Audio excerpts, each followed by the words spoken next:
Hello दोस्तों, आज हम सम्राट अशोक का जीवन परिचय सुनाने जा रहे हैं। तो चलिए, चक्रवर्ती सम्राट अशोक जन्म एवं स्थान।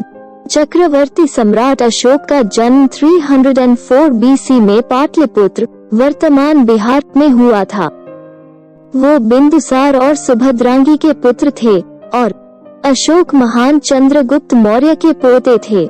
सम्राट अशोक की 4 पत्नियां थीं। उनकी पत्नी का नाम देवी, करुवौकी, पद्मावती और तिष्याराक्ष था और उनके 4 पुत्र थे। उनका नाम महेंद्र, संघमित्रा, तीवर और कनाल था। उनकी एक बेटी भी थी, उनका नाम चारुमती था।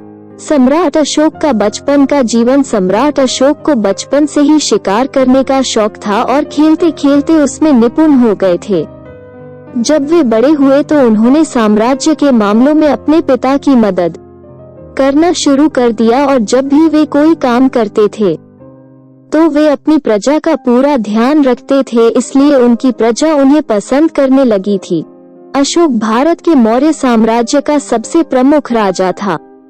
अपने शासनकाल के दौरान वो बौद्ध धर्म के समर्थक थे, जिसने भारत में बौद्ध धर्म को प्रसार करने में मदद की। कलिंग पर अपनी विजय के बाद उन्होंने जब उनके और उनकी सेना द्वारा नरसंहार देखा तो अपना सर पकड़ लिया कि क्योंकि उनकी एक जीत ने कितने मासूम लोगों के घर परिवार तबाह कर दिए थे। ये नजारा देखने के बाद सम्राट अशोक ने जीवन भर के लिए हिंसा को त्याग कर बौद्ध धर्म को अपना कर हमेशा के लिए युद्ध को त्याग दिया था और भारत में बौद्ध धर्म का प्रचार करने में लोगों की मदद की। उनका शासनकाल, जो 273 बीसी से 232 बीसी तक चला। अशोक साम्राज्य आधुनिक अफगानिस्तान और पश्चिम में फारस के कुछ हिस्सों से लेकर पूर्व में बंगाल और असम तक और दक्षिण में मैसूर तक फैला हुआ था और इसमें भारत, दक्षिण एशिया और उससे आगे के बड़े हिस्से शामिल थे।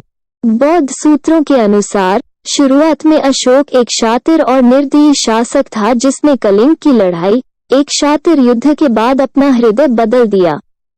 संघर्ष के बाद उन्होंने बौद्ध धर्म अपना लिया और इस धर्म की शिक्षाओं के प्रसार के लिए अपना जीवन समर्पित कर दिया।